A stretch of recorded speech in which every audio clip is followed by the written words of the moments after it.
Didn't give you enough of a clue. It is that time of the week again. It's VH1 Country. I'm Mark Hagan. With me at Hatch Showprint in Nashville, Tennessee, as ever, is Shelley Wright. Now, Shelley, when you first got your record contract, all the way from Kansas, stuff in the bag, sold the tennis shoes, and you finally got to go into a recording studio and make a record. What was it like? I had an introduction to recording studios before I made my record. I sang demos around town a little bit, not as much as, say, Trisha Yearwood did. She was like the big demo singer in town. But I had an idea of what it was going to be like. However, when you go in and you know it's your record and it's a big deal, I was nervous a little bit for the first couple of days, but settled right into it. Yeah. Tell me a little bit about this demo singing thing. It's a phrase that we hear a lot in England, but I'm not sure that people necessarily understand. Yeah, it's a bit confusing to an outsider. We have a very rich songwriting community here in Nashville. Songs are written here in Nashville that are country, pop, rock, gospel, anything, you name it. And they need people to demonstrate their songs. So you kind of get your name around town as being able to be quick in the studio and maybe knowing how to interpret a song and phrase it correctly. Because a lot of these writers don't sing. They sing enough to do a little jam box version on a little tape recorder. But they want an actual good representation of what the song might sound like as a record to play for producers and other artists. So I would go in and hear the little boombox recording and have a band of musicians, and we do a recording of it. They don't go sing it in the style of, you know, if they're trying to sometimes they do. If they were going to pitch the song to Reba McEntire, you would try to do some Reba inflections or you know, maybe do what you think she might do. But a lot of times they just said, just sing it, just do a good job on it. It was fun, and it was a good learning ground for the studio. And, you know, who knows where it goes? Because, I mean, you could end up selling in excess of 65 million albums, like this man who started off as a demo singer in Nashville. This is Garth Brooks. Blame it all on my roots. I showed up. From Nashville, Tennessee, from Hatch Showprint on Lower Broadway. My guest this week is Shelley Wright. Now, Shelley, live as a thing, you must love playing live. Yes, I do. And I haven't been touring as much as I'd like to in the past year because of the new record coming out and doing all sort of press things like this and a lot of different things for the record label. I'm excited to get back out there and play. There's nothing like it. Can't explain it. Is it hard? I mean, obviously it's physically hard work, but I mean, it seems to me that particularly in country music, you tour an awful lot more than you would if you were a rock artist, for example. You know, I think you're right. From what I've understood about pop or rock or, you know, whatever it is, they seem to go out on like a 9-month tour and then they take a year off. Country music artists, I think we're on a perpetual tour. Naturally, we take the holidays off. But a lot of folks tour year-round, and that's what I like to do. Really? You don't get like, oh, I've got to go to Wichita or whatever again? No, not really. I mean, it really doesn't matter where you go, unless it's like winter time and you get to go to California. That's fun because you get to be warm for a little while. But all of the towns receive you in the same way for the most part. People are really appreciative of a live country music show, and I don't know if that's a great thing about country music artists or a great thing about country music fans, but it's a good marriage. How do you actually approach it? Do you find yourself singing to individual people in the crowd? Do you have to kind of fix on somebody like that, or are you just trying to sing to the crowd as a whole? Well, you do try to make sure the whole crowd feels a part of the show, but inevitably, if you get the opportunity to see some faces, you're gonna look right at them, and they can feel it, and it feels nice. It's nice to do that. It not only makes them feel good, but just kind of it's a better connection, I think. And is that where the satisfaction comes from, making that connection with people you've never met in your life? You know what? That's a good question. I don't know. No, just thrown together this, you know. Yeah, I mean, that's very good. You're good at this, and you know who you look like. I've digressed. Stephen Baldwin. That's the not very good-looking Baldwin. No, don't say that. They're all handsome. I'm not certain why, what it is about touring and doing shows live that is so fun. It's like, it's everything. It's the buzz of the crowd, the energy in the room, the bond that you have with your players, your band. It's It's all just, all in all, a good thing. Code of the road. Yeah, code of the road. Well, no, I'm not going to agree to that. I know what that is. That's where you go out and you have secrets with your band that you don't tell your spouses. No, I'm not joining that team. We'll just forget that then. But somebody who obviously really enjoys it is Bob Dylan, because he seems to be on something called the Never Ending Tour, and here he is from a very long time ago.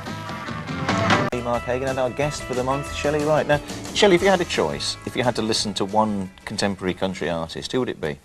Well, I wouldn't say if I had to, I would say if I had the opportunity to listen to one contemporary artist, it'd be difficult to narrow down to one, but I sure Well, you've got to. I have to? Yeah.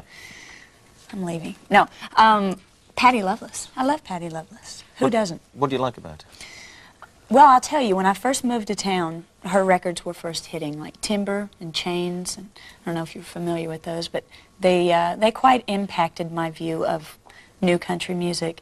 I thought it had a great blend of traditional country and new country, and it really kind of got my juices going about country music and really made me believe that I might have a spot at a record company someday.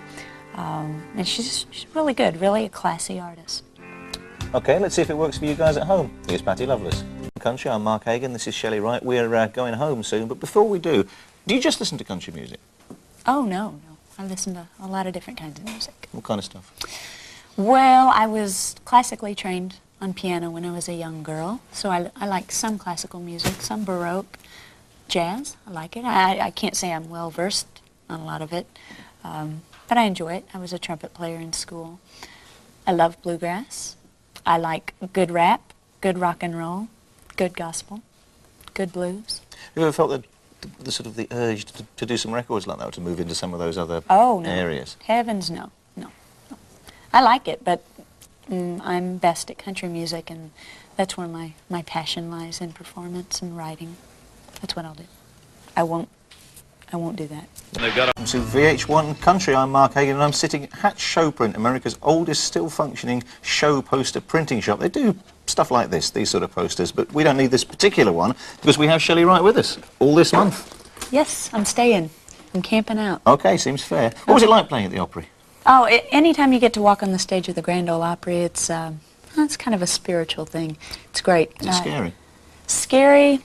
No, not scary. Maybe a little intimidating because of the magnitude. You know, it is the church, the mother church of country music. It's a big deal, but it's very comforting in a way too. Who actually goes to see the shows? Who goes? I don't know all of their names, but I was led to believe it was a quiet family occasion. Oh, it is. It's very much a family affair. And that's how I knew about the Opry when I was a kid. I used to learn about it through my family. So I think it kind of draws, I don't know what age group, but it definitely is a family thing.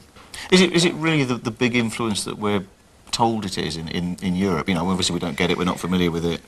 Well, I think it has a lot to do with the tradition and the integrity of country music. Country music over the years, especially, you know, the past 20 or 30 years, has had its peaks and valleys of viewed integrity. But the Opry has always kind of been the benchmark of class and style for country music. I'm thankful for it. Do you find that you end up actually singing with the people that are on the show as well? Do I sing with them? Yeah, does it work like that? Yeah, you never know what's going to happen at the Opry, and it's billed that way. I don't know if a lot of people think that maybe that's just a way to get people to put their rear ends in the seats and buy the tickets, but it's very true. You can go out there and see a list of people that are going to be there, and maybe Vince Gill will show up. And I know that Garth Brooks has been prone to show up on a whim as well. Well, taking that as a cue, let's see Vince now. This is Vince Gill. VH1 Country, I'm Mark Hagan, and we're in Hatch Showprint in Nashville, Tennessee, down on Lower Broadway. My guest this week and all this month is Shelley Wright. A gratuitous plug for your CD, Shelley, which is called Let Me In, buy it in your hundreds. I think this is called Product Placement. You can just keep that there. Okay. Thank you. One of the tracks on the album is called Emma Jean's Guitar, written by Matraca Berg. Yeah. Fabulous writer, and she sings on it as well. Yeah, she's an amazing jewel of the Nashville community that has recently, she's had a lot more recognition. And we've all known about her for years, so it's nice to see her doing so well. She's awfully busy, writes all of those hit songs, but she came in and agreed to sing on this record.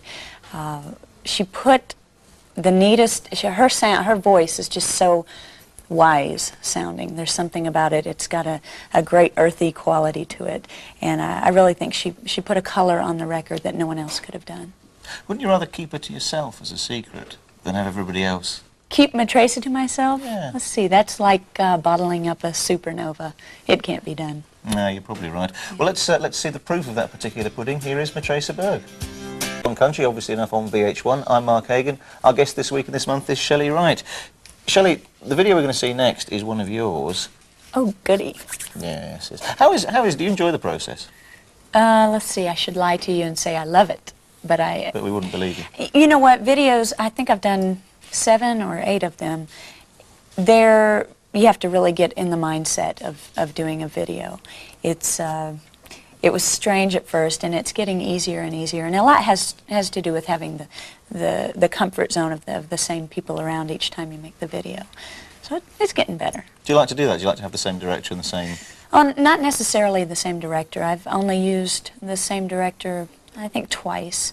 But I'm talking about like my hair and makeup girl, and my stylist and my manager and my publicist. Just makes it a little more familiar. Are they fun to watch once you've done them? Fun to watch? Still, again, no. No. If I'm flipping through on a video channel and I see one of my videos, I quickly change it. It's not fun to watch. You like that with the songs on the radio as well? No, I love to hear them on the radio. That, my first love is making the music, so obviously I'm more interested to hear it on the radio, but video is obviously a necessary part of what we're doing now. It's such a multimedia industry. I wouldn't say it's the necessary evil, because it's not evil. Actually, you can have fun making a video, but that's not the thing that I've known that I wanted to do for so long. I'm getting used to it. This is, of course, folks, a woman talking on a music video channel. Isn't that She's not going to horrible? say they're terrible. Should I lie? I love Up to them. you. I love it, every minute of it. And let's again see the proof of this particular pudding. Shelley Wright, Shut Up and Drive. Shut up and drive. In time, I think, for a country music legend as such, Emmylou Harris. Shelley, you've got a song on your album that I first heard Emmy doing. Where did you first hear it? I first heard the song Feelin' Single, Seein' Double when I was a young girl. Can't remember what age I was, but I was probably 5 or 6, and my mother used to sing that song. I don't remember which album, but I think her hair was long and gray, and she looked really, really cool. But the reason why I decided to cut that song is Tony Brown, who is my producer, he and I were in the studio, and we had really cut everything we wanted to cut for the record, and we were kind of just playing around. And, Tony used to play piano for Emmylou Harris, and we were talking about that song, and I said, yeah, let's try it. Let's see what happens. So we went in, and it didn't take us long, and we felt like we hooked the track, and we got a really good one. Fair enough. And what do you like Emmy, generally speaking? I think Emily. Emmylou. Thank okay. you. I'm the English guy. Should I You're do the that contract. again? No. Let's. I think Emmylou is a true pioneer. She really created a kind of music that pulled in a lot of different types of feels and grooves. She was one of the grooviest women in country music ever, and she knocked down some doors for us. And still is one of the grooviest women in country music. That's it for this week. Shelley and I will see you next week. Here's Emmylou Harris. Edition of VH1 Country. I'm Mark Hagan, and I'm sitting in Hatch Showprint in Nashville, Tennessee. It's been here since 1879, producing posters for the high, the mighty, and anybody who's got $50 to spare. My guest this week and all the rest of this month, Shelley Wright.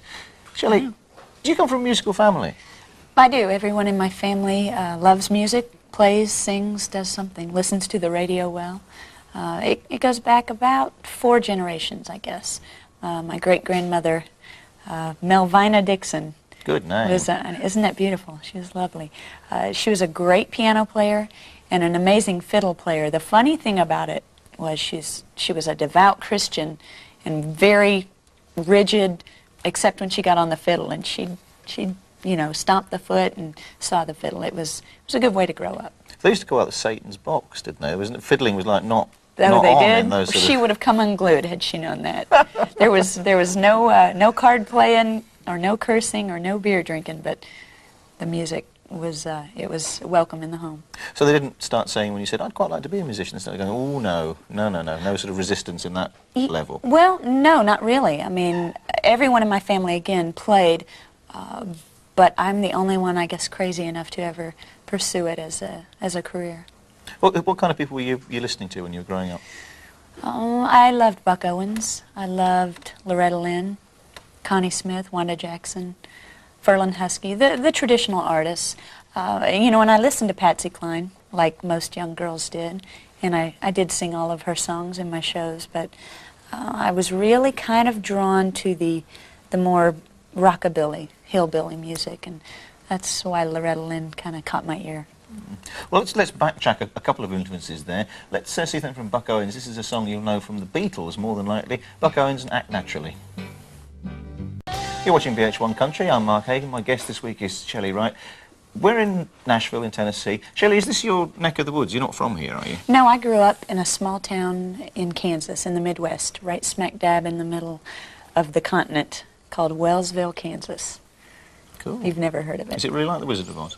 Is it like the Wizard of Oz? Yeah, we had tornadoes. I mean, I can remember having to rush to the cellar on, I can't even remember how many times, but I talked to a lot of folks here, and, you know, they kind of make fun of Kansas. When people ask me, where are you from? I always, you know, Kansas, and they, oh, and I just don't know why that's so funny, and they ask me if I've ever seen a tornado, and I have. It's pretty scary. Well, maybe we should see a tornado now. I think you'll find one or two in this video. This is Shania Twain, and No One Needs to Know. 1, 2, 3. I got my heart set, my feet. You're watching VH1 Country. I'm Mark Hagan. My guest this week, of course, is Shelley Wright, with us all this month. Shelley, that was a really disturbing thing you were doing with your hands just now. Do we have to talk about it? No, okay, you want me to do it? Yeah, let's just see, you know, this is... Only if you try. Not the sort of thing, you know, we solid English citizens can do, really. Okay, well, is this the kind of thing you get taught in American schools? I'm double-jointed. Yeah, I guess that's what Oh, happens. Oh, dear, oh, dear, oh, dear. Videos? Yes. You don't like them. We've established Well, this. see, you now, lied. I'm getting a bad rap on this. I never said that I don't like them. It's work to make them. They're long days, and, you know, frankly, I don't like to work. That's why. Oh, okay, well, that makes sense. So, this current video of yours, Yes, how just much, another how much heartache. fun was that? Actually, this was a really fun one. I like shooting indoors better than I do outside because it's a more controlled environment, and you don't have to deal with the sun and the wind and the rain. But we had a really, really cute boy in this one, and I got to hug all over him, so it was fun. That's terrible. No. Do I arrange to have people on the... No, we don't do this with television programs. Not a chance. Here's Shelley Wright.